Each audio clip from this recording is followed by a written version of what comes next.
Good morning, Greg, and good morning, everybody. Yes, I am ready to go. So today we are going to talk about leave of absence laws. I get a lot of questions about leave of absence, and one of the reasons that we do not do presentations about leave of absence too often is because there's so much material to cover when we talk about leave of absences.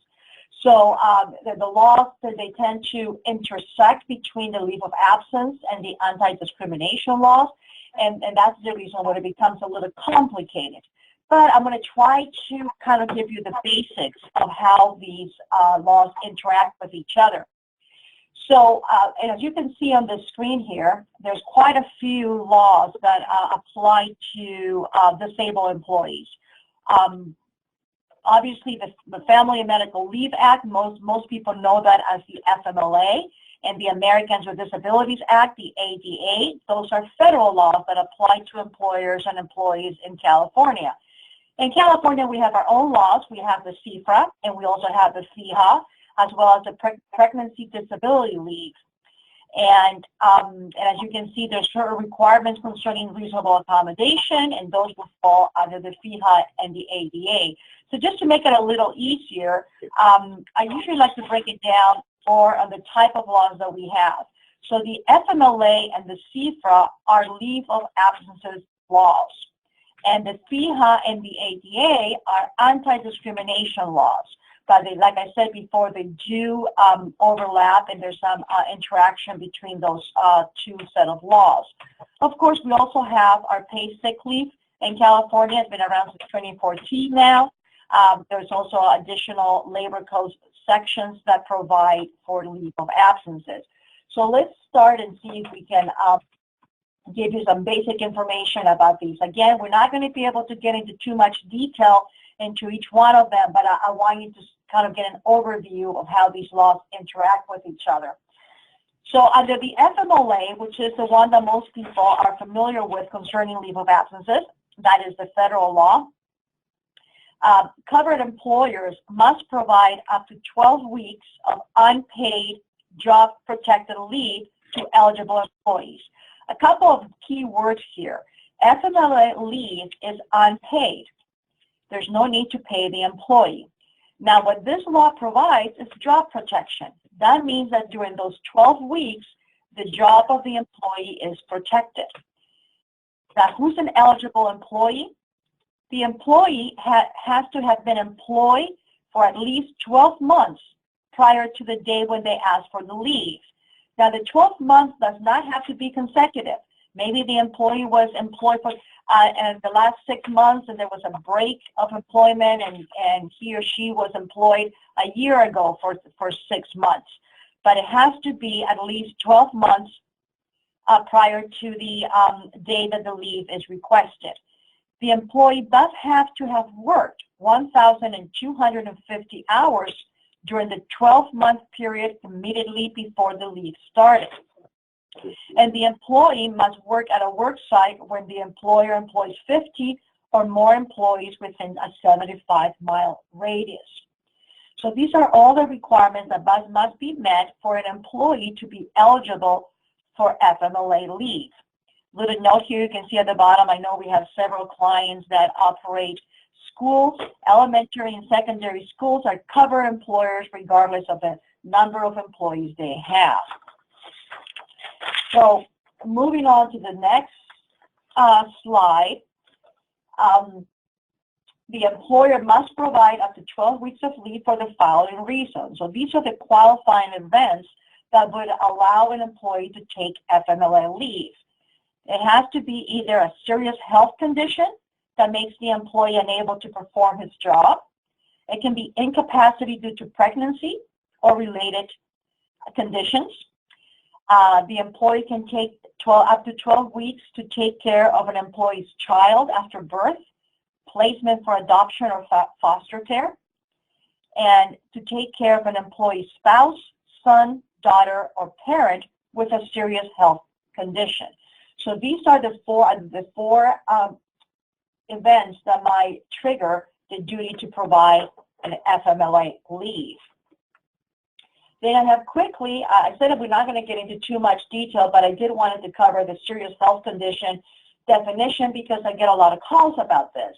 So a serious health condition includes an illness and injury that involves either an overnight stay in a medical care facility or continuing treatment by a healthcare provider for a condition that prevents the employee from performing his job, or prevents, if we're talking about a family member, the family member from participating in school or daily activities.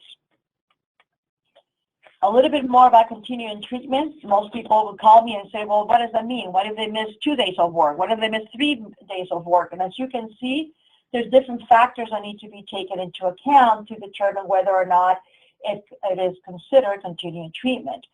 The regulations tell us that this requirement might be met when the employee is incapacitated for more than 3 consecutive calendar days, combined with at least 2 visits to the healthcare provider, or 1 visit in a regimen of continuing treatment. As you can see, the factors here vary a little bit.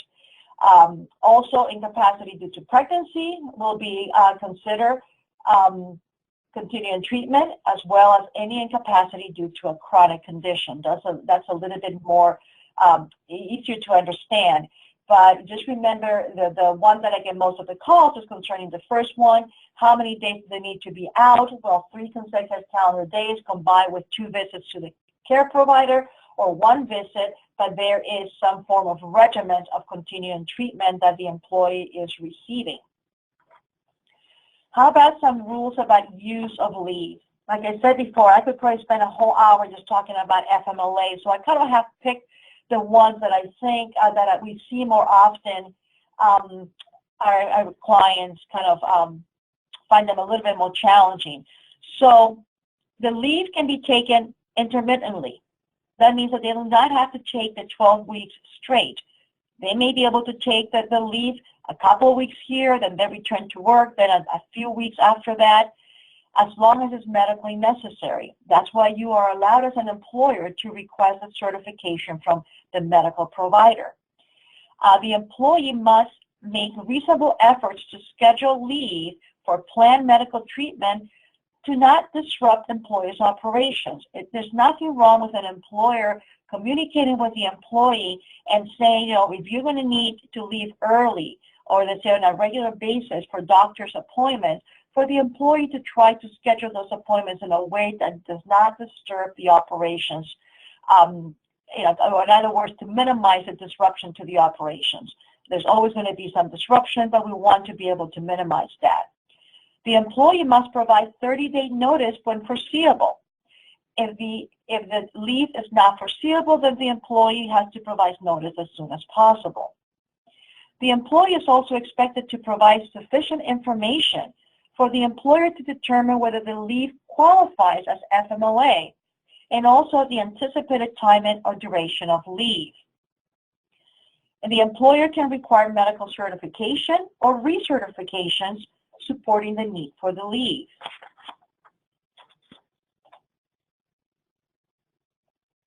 Employees may choose, or employers may require, the use of accrued paid leave. So this is under the FMLA. The employee can request to use any type of accrued paid leave they have available, and the employer also is allowed to make that a requirement. The employer must maintain, however, the employee's health coverage on the same terms. What does this mean? That means that if somebody goes out for, let's say, for straight 12 weeks of FMLA, the employer has an obligation to continue the health benefits of that employee.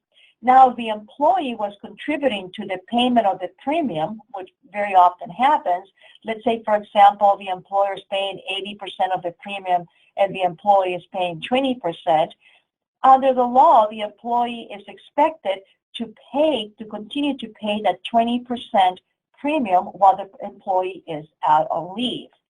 Now, what happens very often is that the employee will not send in the checks to cover the 20% premium pay. Under those circumstances, I recommend that the employer continue to pay 100%, or I should say, pay 100% of the premium, and then when the employee returns to work, the employer can recover the difference of the 20% that the employee was supposed to pay. What the employer doesn't want to do is allow the health benefits to coverage to lapse, because you have an obligation as the employer to continue those health benefits, and the employee, when they return to work, they have to have those health benefits available. If the coverage lapses, then the employer may find itself not being able to provide the health benefits when they return. So even if it costs you to maintain those health benefits during the leave, you should do that, and then you can try to recover the overpayment from the employee. Now, this is the key with FMLA. As I said, FMLA is a leave of absence that is unpaid, but it provides job protection. So that means that the employer has an obligation to offer the employee the same position that the employee had when it went on a leave of absence, or an equivalent position.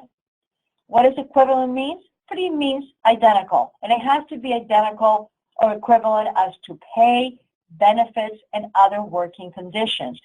That could include schedules and or other type of working conditions. So the best practice is to really maintain that position open for the employee for those 12 weeks.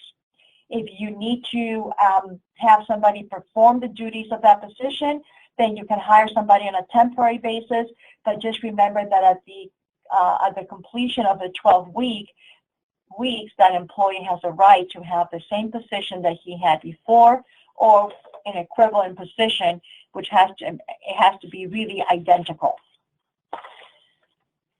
Okay, how about employer's responsibilities? And this is where a lot of clients get into trouble. The employer must inform employee whether they are or not eligible for FMLA.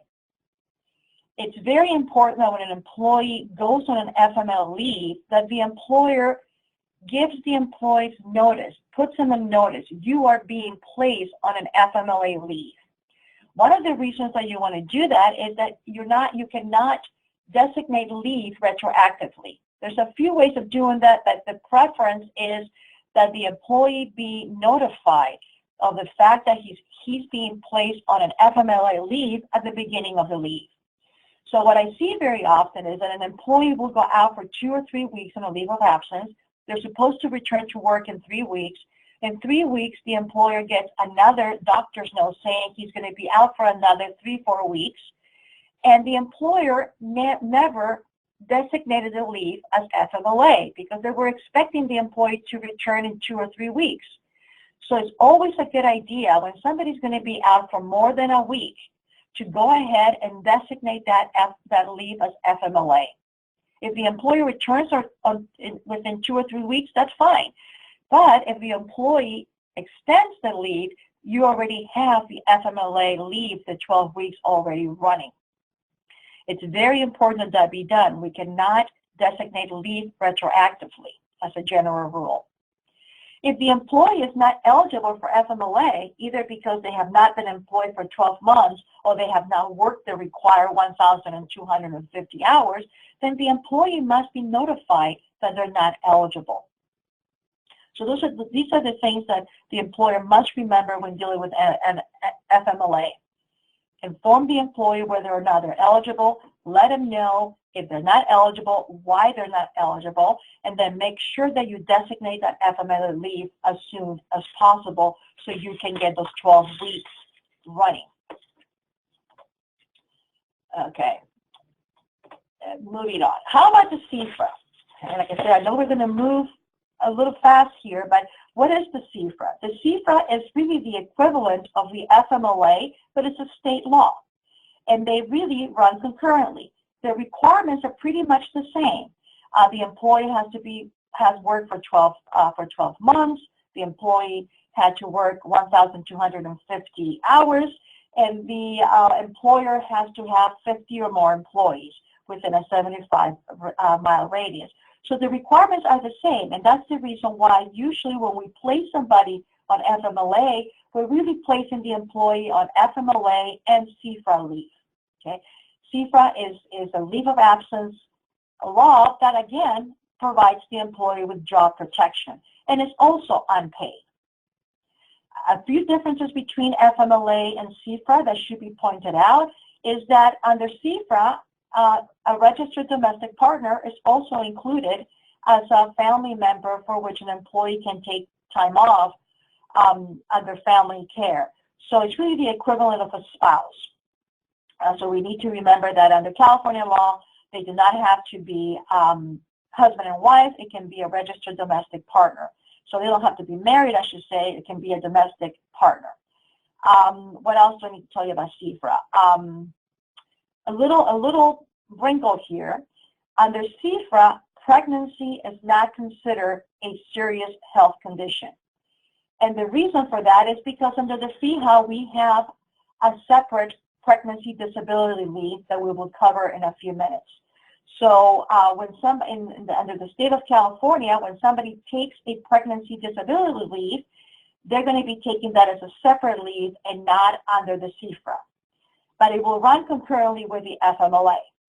Okay, so just slight, it doesn't really, you'll see in a little bit why it makes a difference, but just remember that pregnant employees are covered under state law, but they're covered under a different law and not under the Cifra.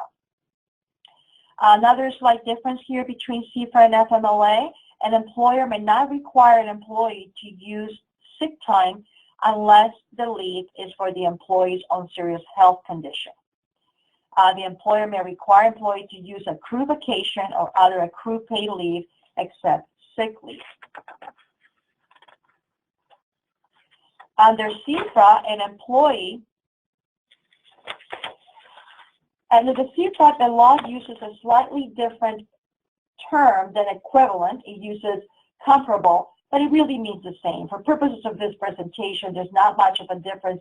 Just remember that if an employee takes a leave of absence under the FMLA or the Cifra, your goal is to be able to return the employee to the same position they had before. And if you're not able to do that, then you want to find something that is pretty much equivalent as to benefits, compensation, and working conditions, okay? Another slight difference here, under the FMLA, intermittent bonding is only allowed if employer agrees. Under the Cifra, an employee does not need the employer's agreement to take intermittent bonding leave. Employee can require the leave be taken in 2-week minimum increments, though. However, the law also allows for the employee to take less than 2-week increments, but only on 2 occasions. Okay, so I said we will talk about pregnancy leave. So this is where we are now. So this is California only, is what we call the PDL. And one of the reasons that is a separate law is that you may recall that the Cifra applies to employers that have 50 or more employees. The pregnancy disability leave applies to employers that have 5 or more employees. And these 5 employees may be full-time or part-time. Every single one of them counts. There's no length of service or hours work requirement. So there's no requirement that they be employed for 12 months. There's no requirement that they have worked 1,250 hours. If you hire an employee who's pregnant, that employee can let you know the day after that they are going to take pregnancy disability leave, and they will be entitled to take that leave. How much time is the employee allowed to take under the pregnancy disability leave? They're entitled to take up to 4 months of leave. They define 4 months as a third of the year, or 17.3 weeks, or 122 days.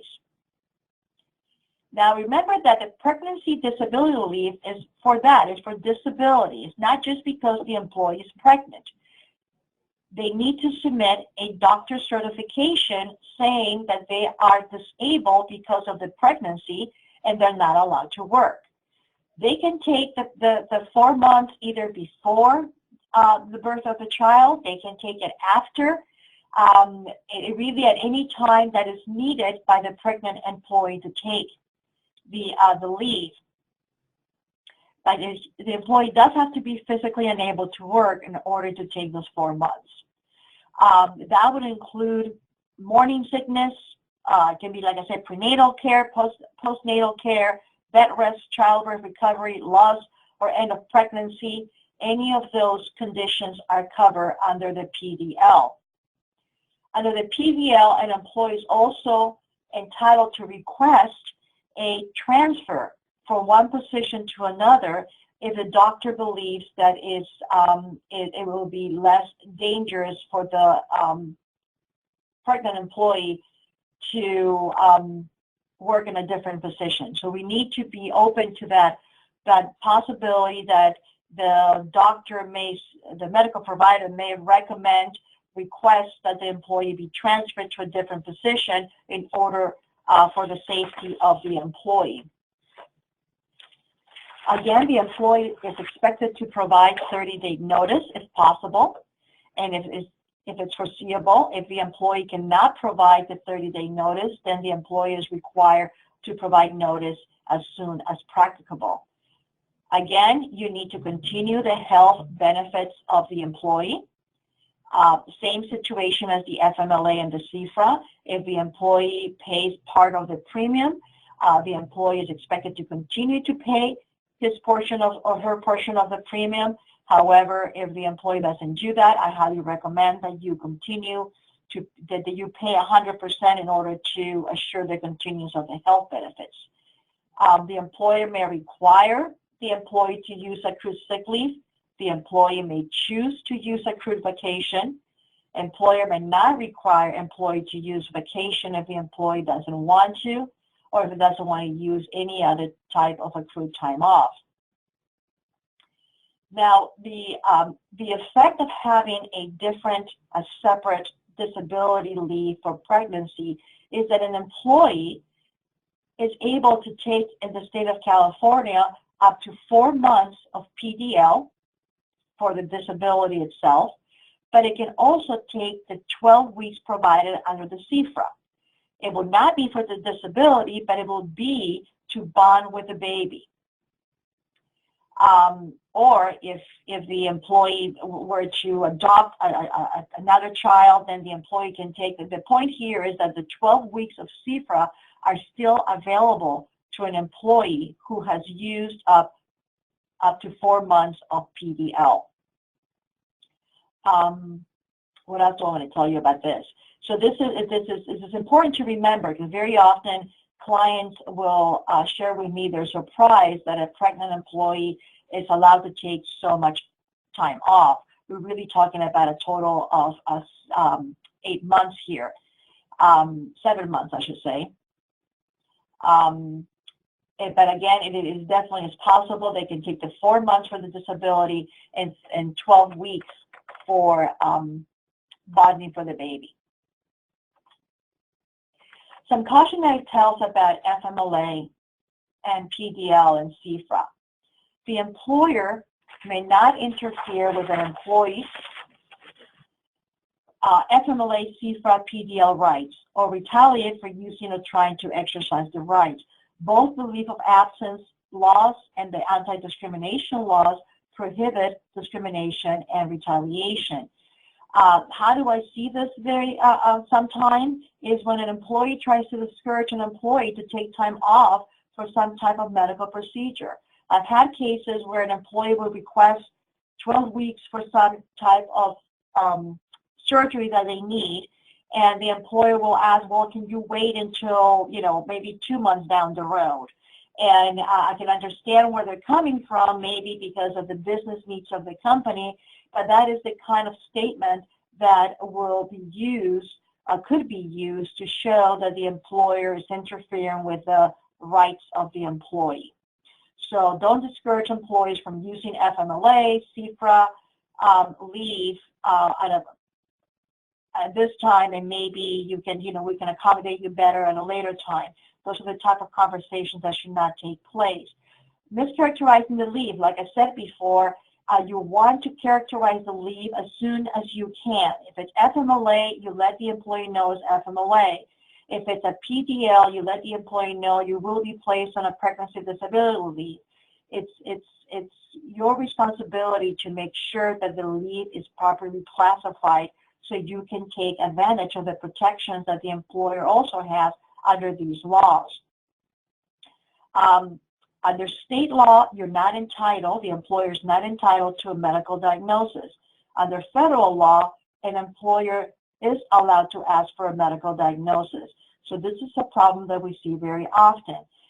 And in one way that I see this happen is that very often employers will use the FMLA forms that are provided on the federal website, and those forms do request or give the opportunity to the medical provider to include a diagnosis.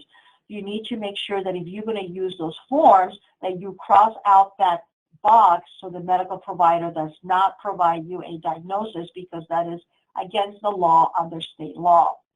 I understand the state law also does have forms online, and you may want to use those just to make sure that we don't forget to cross out that specific box.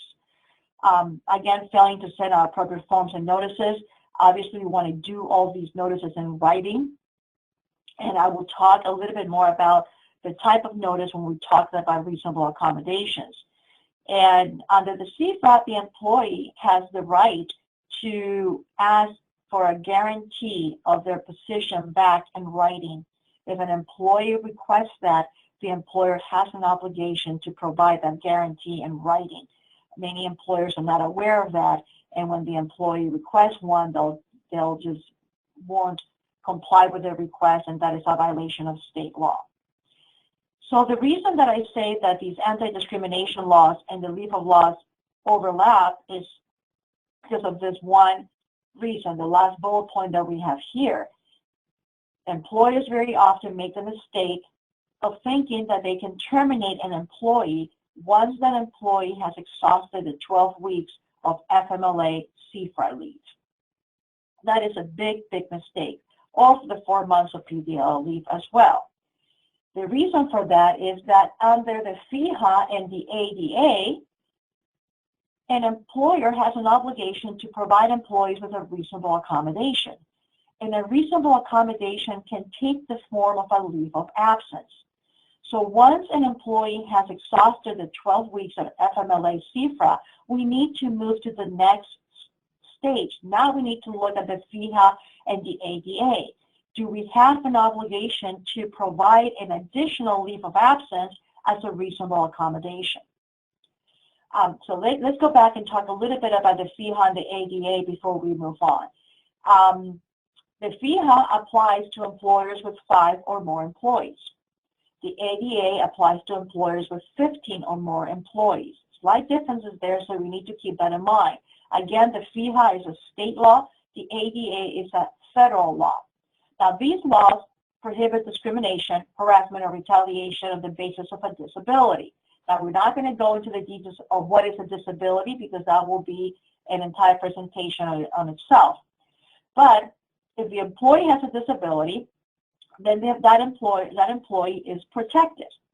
And like I said before, these laws do require that an employer make a reasonable accommodation to enable a disabled individual to perform the essential functions of the job, unless it will create an undue hardship. This is the key. The only way an employer can avoid providing a reasonable accommodation is if the employer can show that it will create undue hardship. You probably have heard me say many, many times that undue hardship is very difficult to prove. So that means that the employer has most of the time an obligation to provide a reasonable accommodation. Now, part of providing that reasonable accommodation is the obligation that the employer has to engage in the interactive process. And very often employers forget about this. Let me tell you how I see this very often. The employer will receive a doctor's note that says, the employee can perform his or her duties with these restrictions. And then the employer looks at the note and makes its own determination that therefore the employee cannot return to work. And that might be true. It might be true that the employee cannot return to work with those restrictions. But what the law requires is that the employer meet with the employee, preferably in person, to discuss those restrictions, so there's an agreement between the employer and the employee that the employee cannot perform his duties with those work restrictions. So in other words, we don't want employers making the determination on their own. There has to be that interactive process where we talk to the employee and we say, well, these are your restrictions.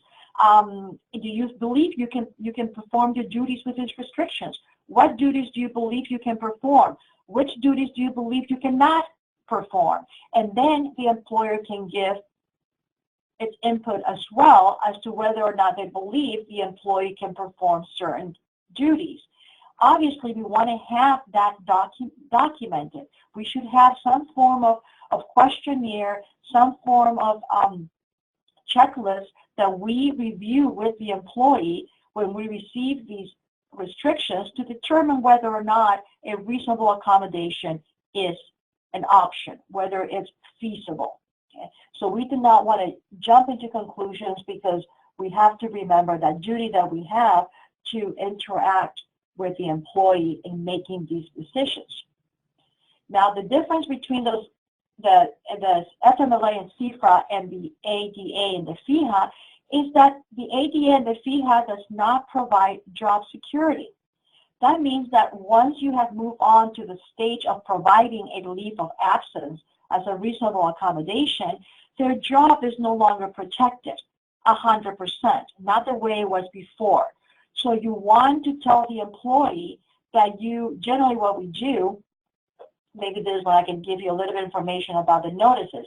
What I like to see is that when the employee goes out on FMLA Cifra, that employee receives a letter that says, we have received your doctor's certification stating that you're going to be out of work for the next 4 weeks, whatever that might be. And so we're going to go ahead and place you on an FMLA leave, on a FMLA/Cifra leave. Then if the employee continues to extend that time off, that's fine. We send another letter acknowledging receipt of a new doctor's or health provider certification. Once the 12 weeks has expired, now we want to send a new notice to the employee letting them know your FMLA Cifra leave has expired. However, we are providing you with an additional leave of absence as a reasonable accommodation. Okay. Now, at that point, that you really do not have the obligation to provide the same or equivalent job to the employee. So you can include in that letter, at the time that your doctor releases you to return to work, with or without restrictions, we will see what we have available for you, what positions we have available for which you are qualified to perform. So you're providing the leave of absence, the employee continues to be an employee, you're not terminating the employee, but you're postponing the decision of whether or not you're going to be able to give them a position when they're released to return to work. So we talked about this already. I kind of got ahead of myself here, but okay, so the FIHA, the anti-discrimination laws, we've talked about that already. A qualified individual with a disability is entitled to additional leave time beyond the 12 weeks permitted under the FMLA Cifra, so long as that additional leave time would not constitute undue hardship on the employer. So we always go back to that undue hardship, but remember, we go back to it very carefully. Very difficult to meet the requirements of undue hardship. Okay. Even though this has to do more with the duty to engage in the interactive process and provide a reasonable accommodation, I decided to leave the slide here because it's so important, as I was saying before, that we do not jump to conclusions, that we participate, that we engage in the interactive process. You want to do that as soon as possible. You don't want to delay that interactive process because the law requires a timely, good faith interactive process. How do we do that? You know, we interview other people to obtain information, medical information. We complete necessary forms and make sure our policy is up to date. And we always want to have a job description when we meet with the employee in order to be able to accurately engage and we can accurately discuss the duties of the employees. And remember that we need to identify which are those essential duties of the position. Okay, we do have a duty to examine all potential reasonable accommodations. We need to stay in contact with the employee. The duty to engage in the interactive process is an ongoing duty. It's not a one-time situation.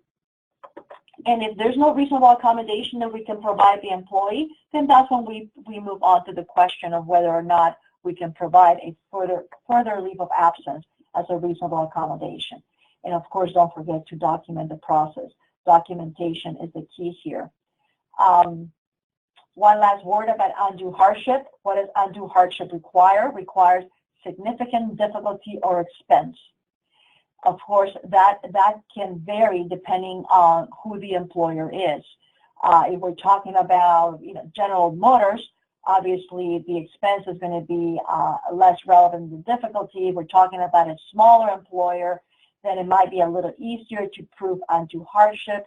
Nonetheless, it is a difficult standard to meet.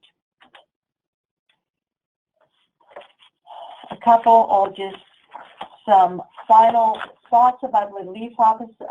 Be careful about any, and I see these primarily in large corporations, but just I see some smaller employers try to implement these policies as well, and they're dangerous because of these leave laws. Remember that reasonable accommodation and all those is really an ongoing process, but it's also a case-by-case process. So it's very dangerous to have a maximum leave policy. So a policy that says an employee will not be provided with more than 90 days or 6 months of leave will be a violation of the law, because we never know how much time we're going to be required to provide that employee. One of the questions that I always get is, well, once we get into the reasonable accommodation, once we get into providing an employee with a leave of absence as a reasonable accommodation, well, how long does that leave have to be? Does it have to be another 12 weeks? Does it have to be 6 months, a year? And the answer is, I do not know, because it has to be reasonable. So it's going to be based on the specific circumstances of each case. Now, I can tell you that generally I say it's about 6 months, maybe between 3 and 6 months. The idea is that you do not want to terminate a disabled employee. You want to work with that employee through the interactive process to see if you can provide an additional reasonable accommodation. If the employee is gone for about 6 months and you don't believe that person is ever going to come back, maybe you can move to a separation of employment, but I would not do that without talking to legal counsel first, because there's no definition of reasonable. There's no definition of how much time is reasonable to provide a leave of absence. I'm also concerned about no-fault attendance policies, where employers have a very strict attendance policy. After certain points, after certain absences, the employee will be terminated. They are legal, but you have to be very careful how you implement them, how you put them into effect, because if you terminate somebody because they missed time due to a disability, then you could have a disability claim in your hands.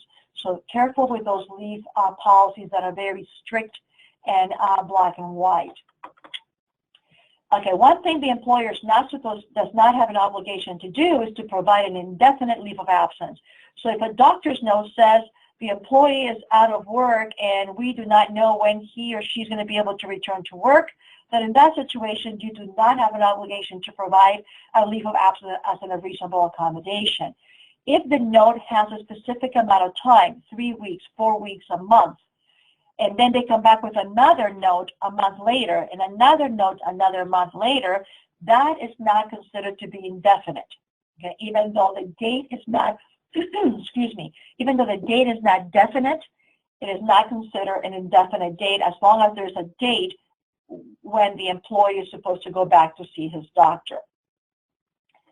Okay, work-related injuries. This is talking about workers' compensation.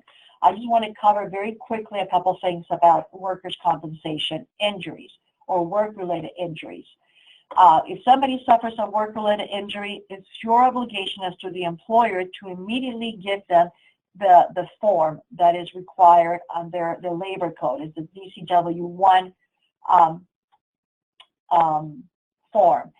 The employee does not have to ask for the form. Okay, if you have notice of a work-related injury, you're supposed to give them the form right away. It's up to the employee to submit the form or not.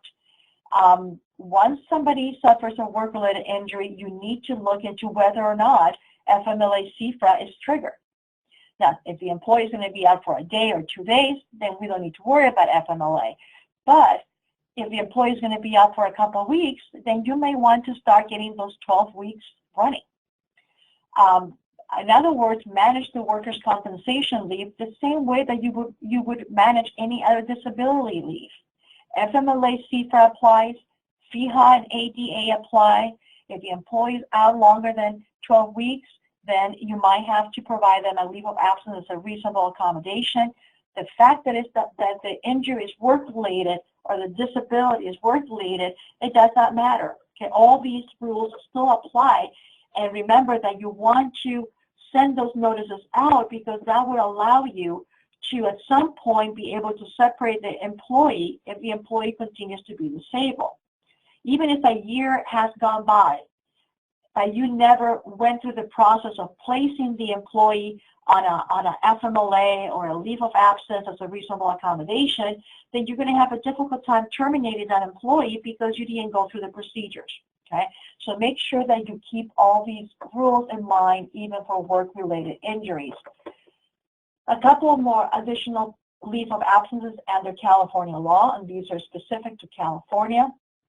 Under California Labor Code Section 230 and 230.1, an employer with 25 or more employees must provide time off to victims of domestic violence, sexual assault, or stalking up to 12 weeks.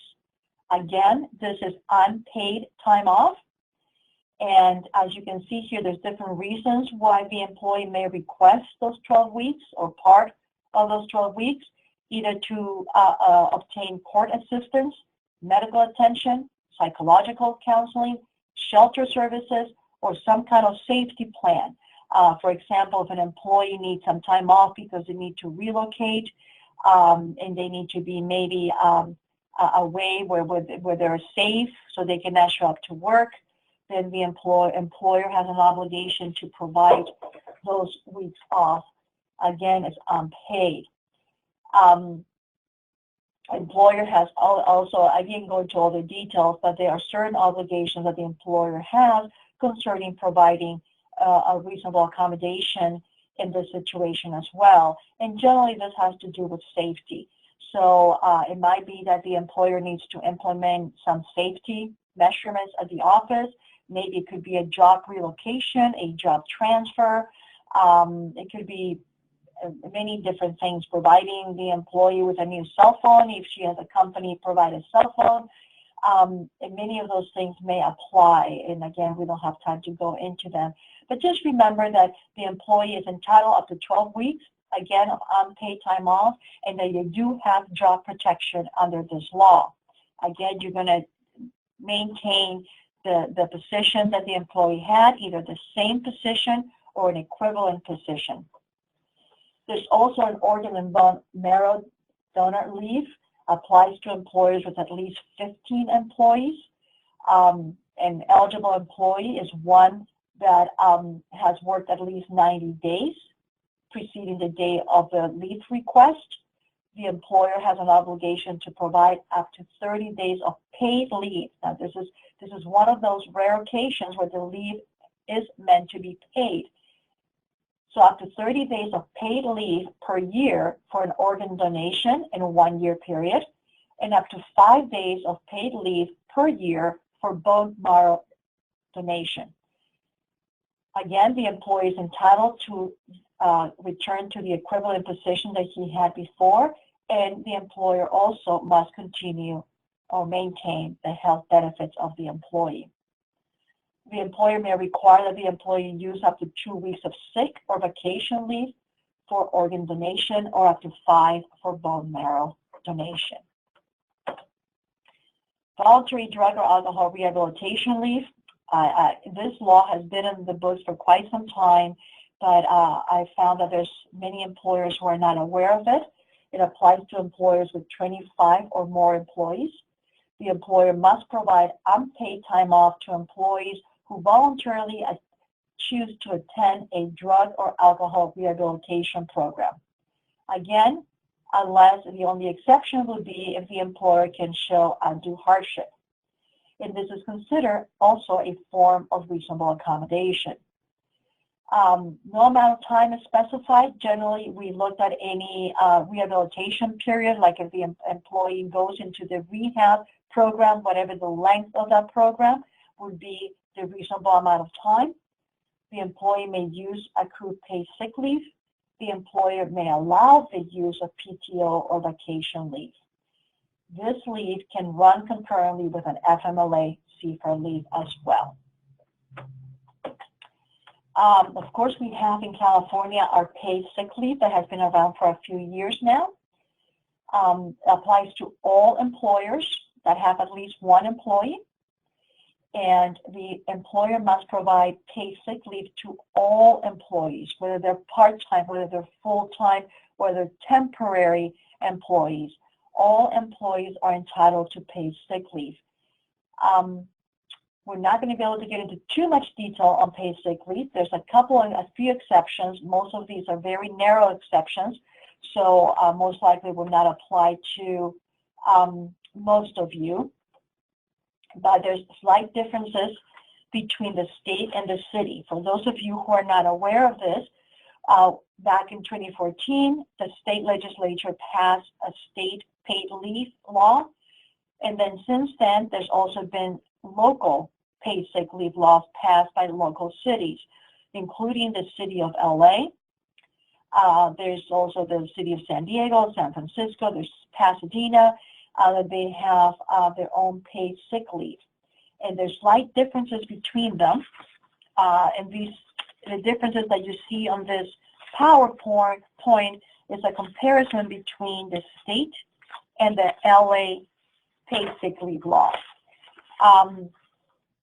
Under California, the employer has an option to either provide 1 hour of paid sick leave for every 30 hours of work, same thing under the city. But it also has the option to provide a lump sum payment of 24 hours of paid sick leave at the start of each employment year, calendar year, or 12-month period. So under California law, an employer must provide either 1 hour for every 30 hours worked, or it can provide 24 hours up front, either at the beginning of the calendar year or when the employee gets hired and every anniversary a year. Under the city of LA, the employer can provide 1 hour for every 30 hours of work in the city, or can provide a lump sum of 48 hours at the beginning of a year. So the difference there is 24 hours under state law and 48 hours under the city of LA. You can have an accrual cap under both laws. I highly recommend that if you want to have an accrual cap, you have to have a written policy concerning the paid sick leave, so it's very clear to the employee what the caps are. I don't recommend that you implement a cap without having it in writing. Under California, the state law, an employer can have a 48 hours cap. Under the city of LA, the cap has to be no less than 72 hours. What a cap means is that the employee will stop accruing once they reach that cap. So under the city of LA, if the employee accrues 72 hours, they will stop accruing until they use some of their paid sick leave. You can also have a cap on usage. You can say under California law, you can use no more than 24 hours in a year. And in the city of LA, you can have a cap of 48 hours. So even though they're allowed to accrue more, under the city of LA, 72 hours, you can cap their use to 48 hours. And under the state of California, you can cap it at 48, but you can cap the use to 48. Carryover under California law, any accrued unused paid sick leave carries over to the next year, but it is limited to the employer's accrual cap. That's why you want to have an accrual cap in writing. Under the city of LA, you can under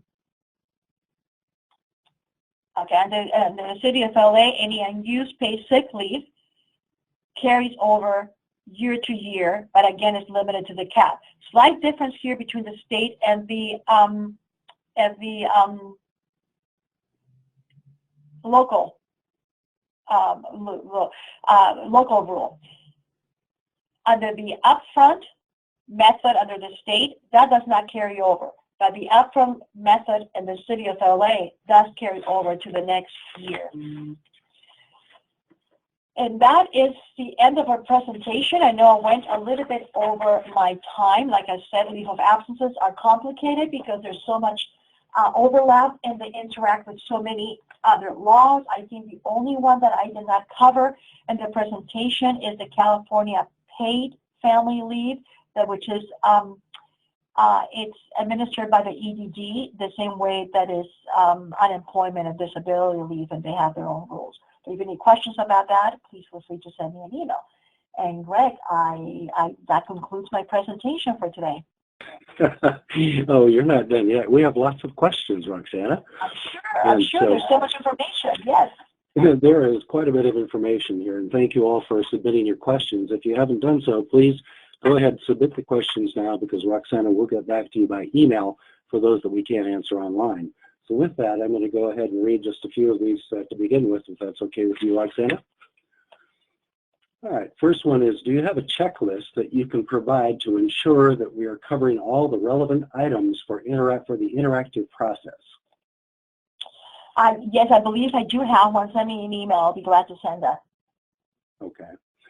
So send an email, Roxana will respond. And for PDL, it says, hold on, it jumped in front of me. For PDL, is this leave unpaid and guarantee, and is there a guarantee of the job upon return?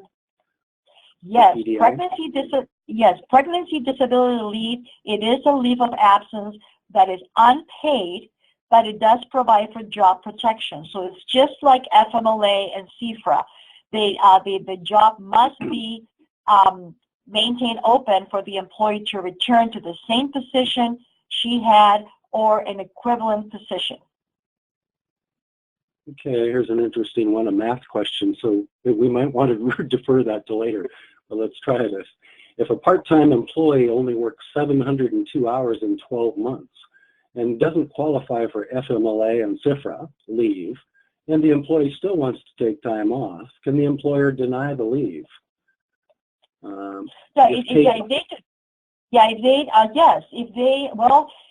I have to know a little bit more about that, but yes, that person, because they have not worked the required 1,250, they will not be eligible for FMLA or Cifra. Now, however, if the employee is disabled, okay, then that employee might be entitled to a leave of absence as a reasonable accommodation. This happens very often with employers that do not have 50 employees. They don't have to worry about FMLA or Cifra, but if an employee is disabled and they ask for time off because they're disabled, then that's when the employer has to look into the obligation to provide a leave of absence as a reasonable accommodation. Okay. All right, next question is, if an employee is placed on an unplanned medical leave, may we contact staff to close out client files and review pending items? I'm not quite clear on that question. Yeah, well, why don't you send me an email on that one, because I'm not sure I understand the question. Okay. Next one is, if leave is longer than 12 weeks, do we need to continue health coverage? No, that's a great question. And that is the reason why we want to designate the leave as FMLA Cifra as soon as we can. Because once those 12 weeks have expired, and let's say that we do engage with the employee and we do determine that the employee should take an additional leave of absence as a reasonable accommodation, at that point we can cut off the benefits. Reasonable accommodation does not require health benefits. But if we have not kept track of those 12 weeks under FMLA Cifra, then we cannot stop the health benefits. So that's one of the main reasons why we want to designate the leave. And once the employee is on a leave as a reasonable accommodation, we can include in that letter. You will be receiving a COBRA notice concerning your health benefits that will expire on such a date. That is a great question. Very good. Roxana, the question is it possible to terminate an employee without having written them up previously? That's kind of an unrelated question, but yes, remember every employee in California is an at-will employee, which means that they can be terminated at any time without reason, without cause, without notice. However, what the law does not allow is for somebody to be terminated for an illegal reason. So as long as they cannot argue that they were really terminated for a violation of some law, then yes, you can terminate somebody without giving them proper notice or any counseling or anything like that. But be careful. I always say that if we terminate somebody based on the at-will doctrine, we're terminating them with a blank piece of paper, which they can go to an attorney and have the attorney fill in the blank, whatever the reason they believe they were terminated. It's much better to provide the employee with a reason. It was performance, or we are eliminating the position. We do not need you anymore, or whatever that might be. But yes, you can terminate somebody without having to give them counseling. Obviously, if you give them some form of counseling, it makes it easier to prove that it was a valid reason for the termination. Okay. Roxana, I think we have room just for one more question here. What would I do with an employee that has extended her PDL past the 4 months? The employee will be extended for a total of 5 months of PDL. Okay, so the PDL, which is pregnancy disability, the employee has already used up the 4 months and they have not returned to work, if I understand the question correctly. Now is the time that we need to look into an additional leave of absence as a reasonable accommodation. And we want to get that conversation going. We want to say in a letter, you have failed to return to work at the conclusion of your PDL. We're providing you with a further leave of absence as a reasonable accommodation. Of course, assuming that the employer has received an additional doctor's note keeping the employee out of work. If the employer has not received a doctor's note, then you might want to just send a letter saying, you have not returned to work. You need to contact us immediately and let us know whether you're planning on returning or not. Very good. I think that wraps up this. Just for the audience, everyone who has asked a question, we will be answering those. They're logged in here on our computer, so we'll be getting back to you. And for anyone wanting a copy of the presentation, this will also be posted online on our website for you, or you can send an email to Greg at Landegger ESQ, and I can send you a copy as well. We sure appreciate you attending today.